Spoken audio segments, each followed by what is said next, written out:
ಕರ್ನಾಟಕ ವಿಮೋಚನಾ ದಿನಾಚರಣೆ ನಿಮಿತ್ತ ಹಟ್ಟಿ ಚಿನ್ನದ ಗಣಿ ಕಂಪನಿ ವತಿಯಿಂದ ಆಯೋಜಿಸಲಾದ ಕಲ್ಯಾಣ ಕರ್ನಾಟಕ ಮಹೋತ್ಸವ ದಾರುವಾಲ ಕ್ರೀಡಾಂಗಣದಲ್ಲಿ ವಿಜೃಂಭಣೆಯಿಂದ ನಡೆಯಿತು. ಇಂದು ಬೆಳಗ್ಗೆ ಸರ್ದಾರ್ ವಲ್ಲಭಾಯ್ ಪಾಟೀಲ್, ಡಾಕ್ಟರ್ ಬಿಆರ್ ಅಂಬೇಡ್ಕರ್, ಮಹಾತ್ಮ ಗಾಂಧೀಜಿಯವರ ಭಾವಚಿತ್ರಕ್ಕೆ ಪೂಜೆ ಸಲ್ಲಿಸಿ ಮಾಲಾರ್ಪಣೆ ಮಾಡಿ ಪುಷ್ಪ ನಮನ ಸಲ್ಲಿಸುವ ಮೂಲಕ ರಾಷ್ಟ್ರ ಧ್ವಜವನ್ನ ಚಿನ್ನದ ಗಣಿ ಕಂಪನಿಯ ಹನುಮಂತಪ್ಪ ಪ್ರಭಾರಿ ನಿರ್ವಾಹಕ ಅಧಿಕಾರಿಗಳು ನೆರವೇರಿಸಿದರು.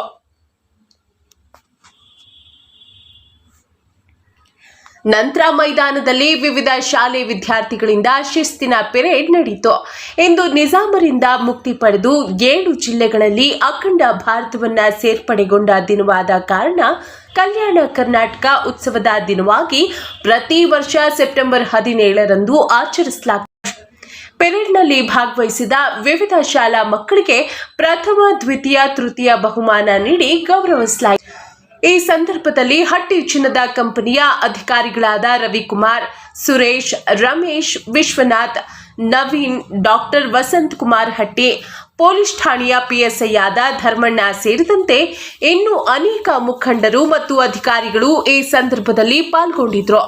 ವರದಿ ಶ್ರೀನಿವಾಸ್ ಮಧುಶ್ರೀ, ಹಟ್ಟಿ ಚಿನ್ನದ ಗಣಿ.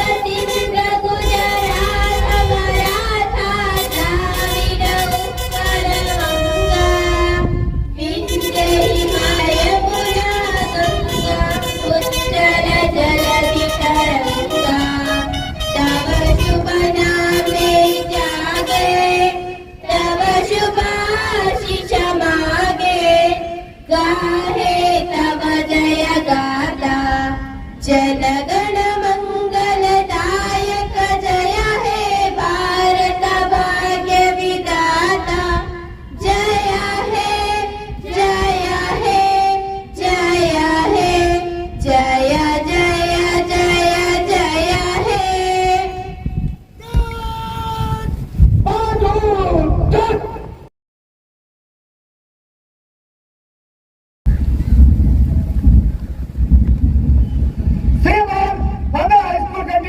आपका निरीक्षण के लिए तैयार है।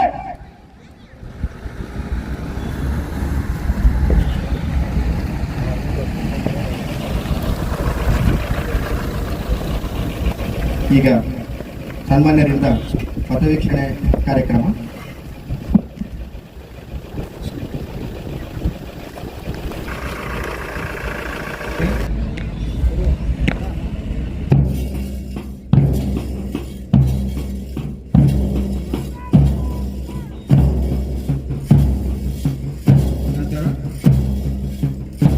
ಶ್ರೀ ಶರಣಬಸವೇಶ್ವರ ಬಾಲಕಿಯರ ಪ್ರೌಢಶಾಲೆ ಹಟ್ಟಿಪಟ್ಟಣ,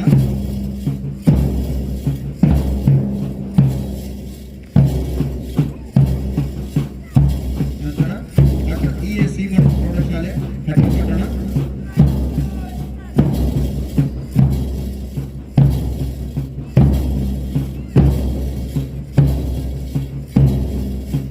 ನಂತರ ಶ್ರೀ ವಿನಾಯಕ ಪ್ರೌಢಶಾಲೆ ಹಟ್ಟಿಪಟ್ಟಣ,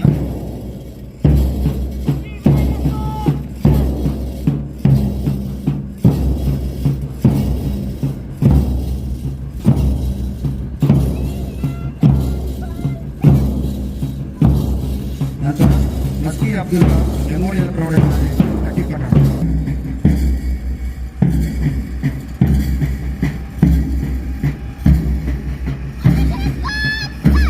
ನಂತರ ಶ್ರೀ ಬಸವೇಶ್ವರ ಪ್ರೌಢಶಾಲೆ ಹಟ್ಟಿಗೆ,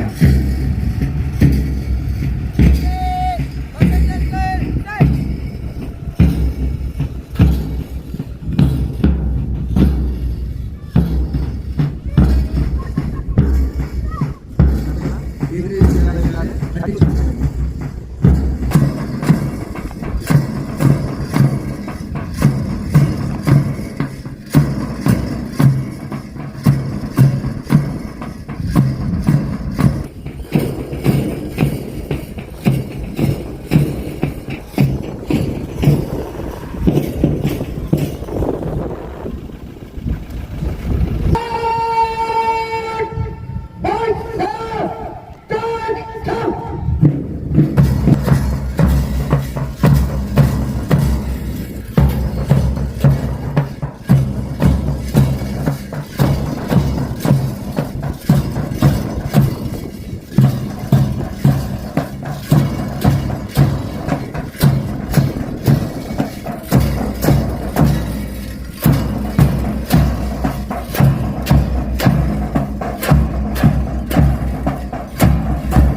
ಹಟ್ಟಿ ಕ್ಯಾಂಪ್.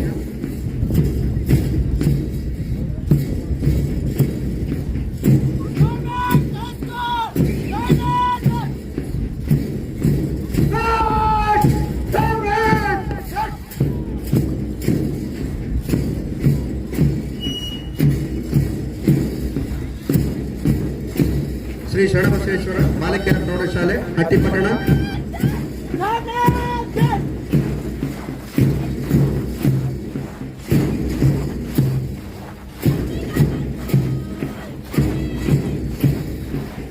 ಡಾಕ್ಟರ್ EA ಸೀಮನ್ಸ್ ಪ್ರೌಢಶಾಲೆ ಹಟ್ಟಿಪಟ್ಟಣ.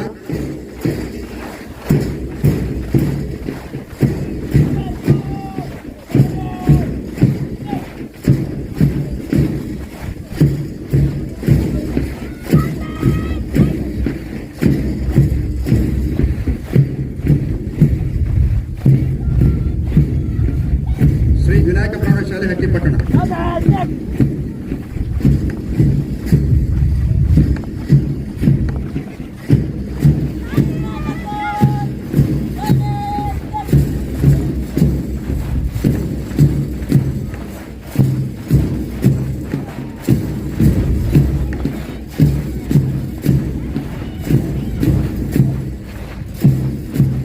ಮಸ್ಕಿ ಅಬ್ದುಲ್ಲಾ ಮೆಮೋರಿಯಲ್ ಪ್ರೌಢಶಾಲೆ ಹಟ್ಟಿಪಟ್ಟಣ.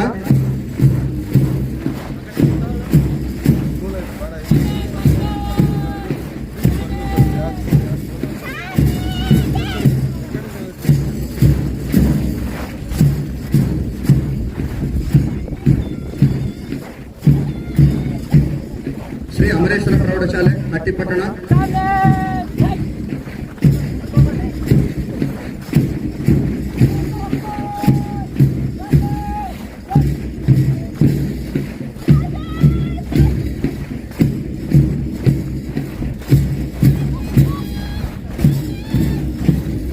ಶ್ರೀ ಬಸವೇಶ್ವರ ಪ್ರೌಢಶಾಲೆ ಹಟ್ಟಿ ಕ್ಯಾಂಪ್.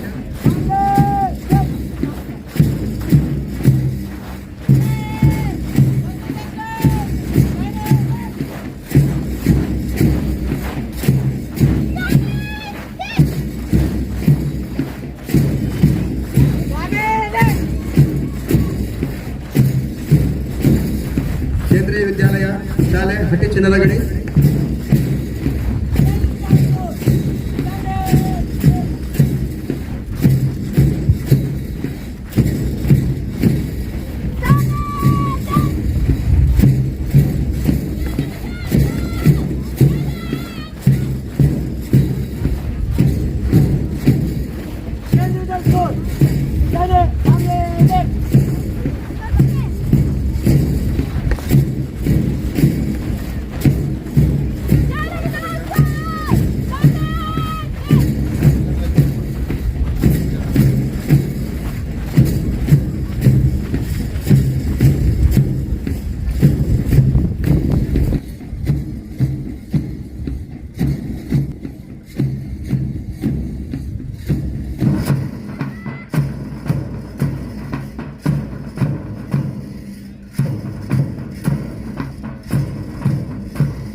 ಈ ಪಥಸಂಚಲನ ಕಾರ್ಯಕ್ರಮವನ್ನು ನೆರವೇರಿಸಿಕೊಟ್ಟಂತಹ ಸನ್ಮಾನ್ಯರಿಗೂ ಭದ್ರತೆ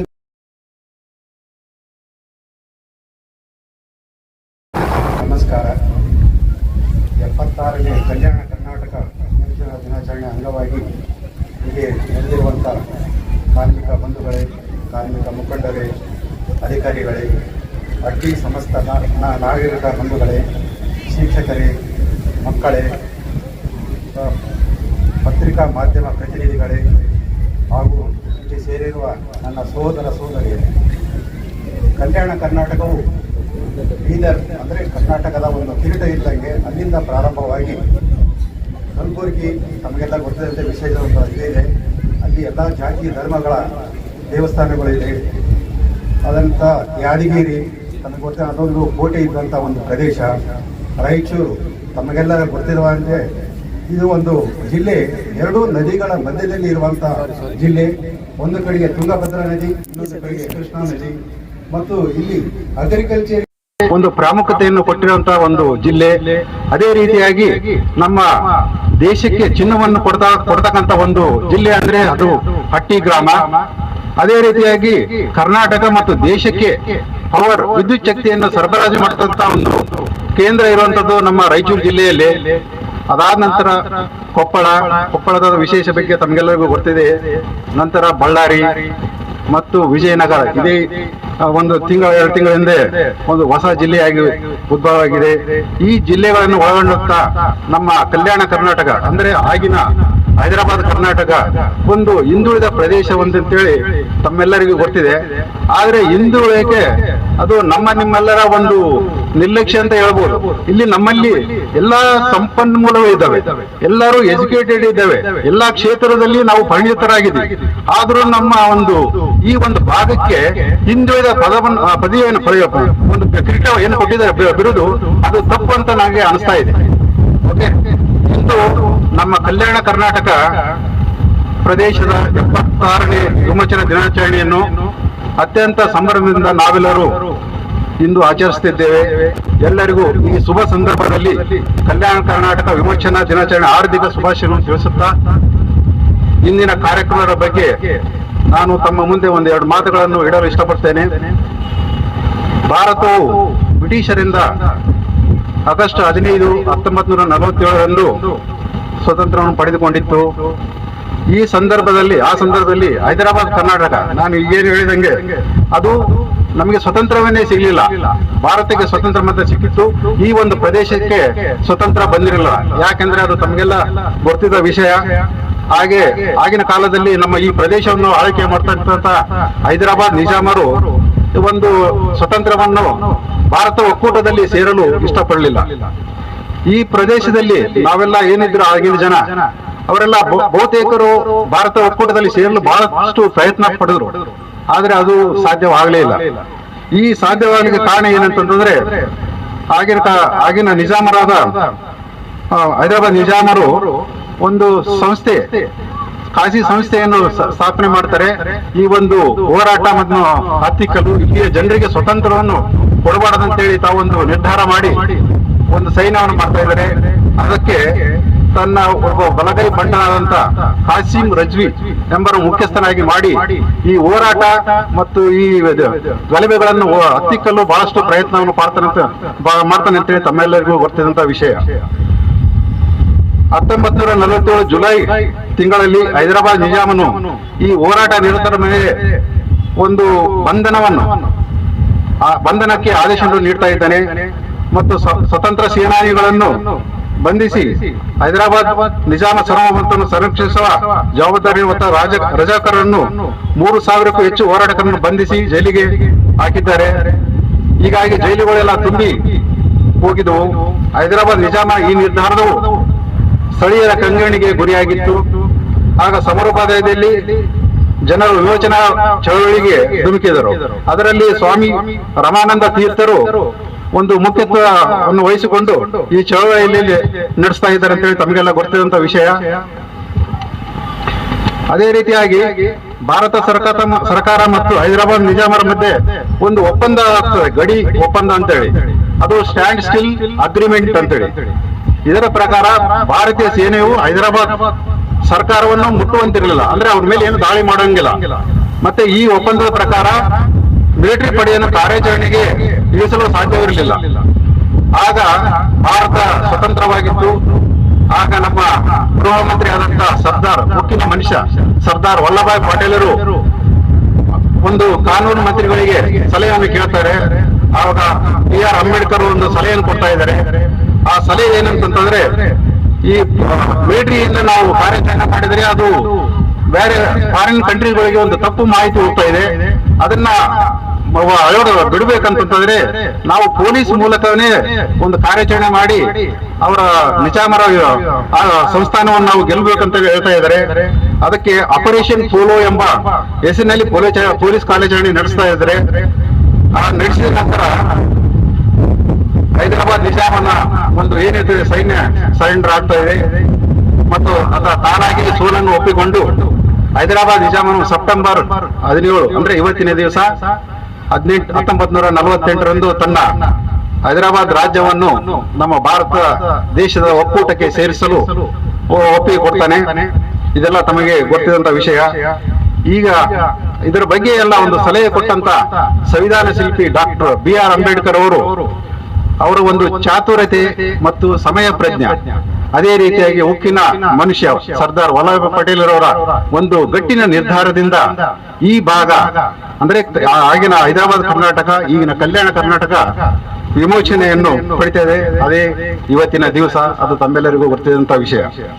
ಹೈದರಾಬಾದ್ ಕರ್ನಾಟಕ ವಿಮೋಚನಾ ದಿನವನ್ನು ಅಧಿಕೃತವಾಗಿ ಕಲ್ಯಾಣ ಕರ್ನಾಟಕ ವಿಮೋಚನಾ ದಿನ ಎಂದು ಕರೆಯಲಾಗುತ್ತದೆ. ಇದು ಈ ಪ್ರದೇಶದಲ್ಲಿ ಆಚರಿಸಲಾಗುವ ಒಂದು ವಾರ್ಷಿಕ ಹಬ್ಬವಾಗಿದೆ. 2019ರಲ್ಲಿ ಆಗಿನ ಕರ್ನಾಟಕ ಸರ್ಕಾರ ಹೈದರಾಬಾದ್ ಕರ್ನಾಟಕ ವಿಮೋಚನಾ ದಿನವನ್ನು ಕಲ್ಯಾಣ ಕರ್ನಾಟಕ ವಿಮೋಚನಾ ದಿನವೆಂದು ಮರುನಾಮಕರಣ ಮಾಡಿದ್ದು ತಮ್ಮೆಲ್ಲರಿಗೂ ಗೊತ್ತಿರುವಂತ ವಿಷಯ.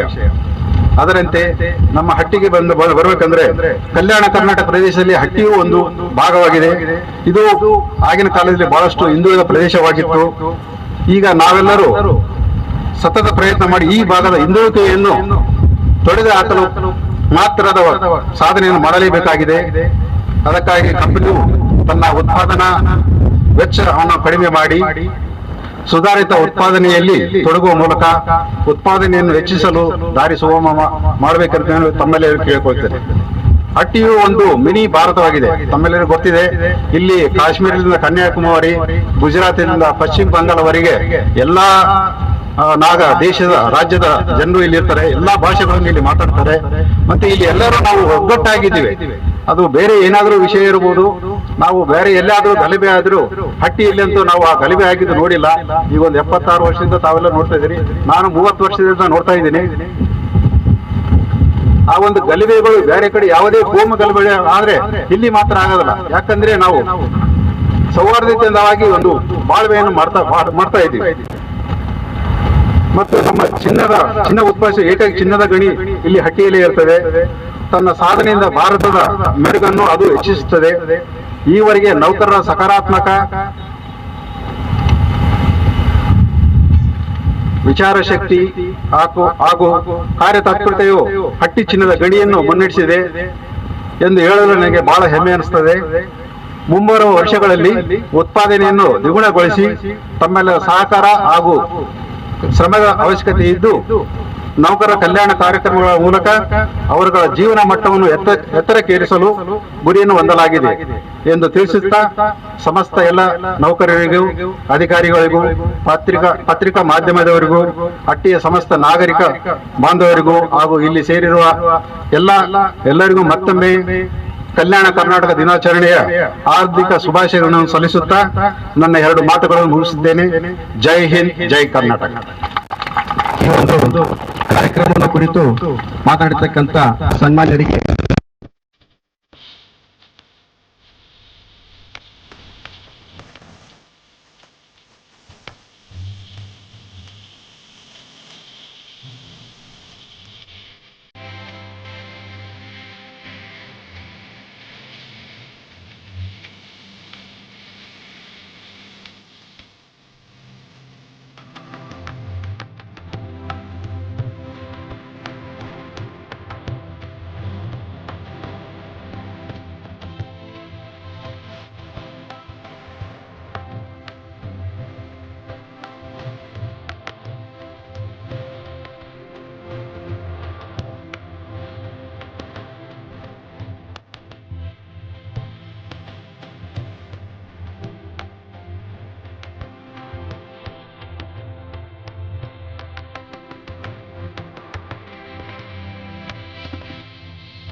RTV ಕನ್ನಡ ಚಿನ್ನದ ನಾಡಿನ ಕನ್ನಡಿಗರ ಧ್ವನಿ. ನಮ್ಮ ಚಾನಲ್ ವೀಕ್ಷಿಸಿದ ನಂತರ ಲೈಕ್ ಮಾಡಿ, ಶೇರ್ ಮಾಡಿ, ಸಬ್ಸ್ಕ್ರೈಬ್ ಮಾಡಿಕೊಳ್ಳಿ.